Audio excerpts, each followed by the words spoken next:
You are such an intelligent student. Very good morning once again. Linguistic intelligence, logical mathematical intelligence, musical intelligence, spatial intelligence, interpersonal intelligence, bodily kinesthetic intelligence, intrapersonal and naturalistic intelligence. So இது எல்லாமே எங்க இருக்கு? நமக்குள்ள இருக்கு. எங்க இருக்கு? நமக்கு தெரியுமா நமக்குள்ள இவ்வளவு இன்டெலிஜென்ஸ் இருக்கு அப்படின்னு?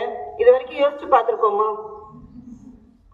சோ இப்போ நம்ம பேச போறது எதை பத்தி அப்படின்னா the most important and basic intelligence என்ன? Linguistic intelligence. இந்த லிங்குவிஸ்டிக் இன்டெலிஜென்ஸ் இருக்கிறவங்க எப்படி இருப்பாங்க?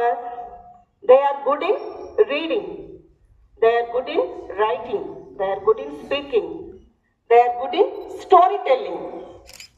ஒரு கதையை படிச்சாவோ இல்ல ஒரு சினிமா பார்த்தாவோ இல்ல ரியல் இன்சிடென்ட்ஸை பார்த்தாவோ அவங்களால அதை அப்படியே கச்சிதமா எந்த ஃப்ளாவும் இல்லாம மத்தவங்க கிட்ட கன்வே பண்ண முடியும்.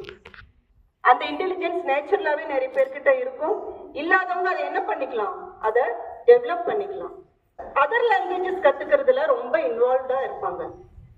தமிழ் இங்கிலீஷ் மட்டும் இல்லாம நம்ம பிரெஞ்சு கத்துக்கணும், ஜெர்மன் கத்துக்கணும், ஹிந்தி கத்துக்கணும், மலையாளம் கத்துக்கணும், இப்படி நிறைய லாங்குவேஜஸ் கத்துக்கணும்னு நினைப்பாங்க. அதை கத்துக்கவும் செய்வாங்க.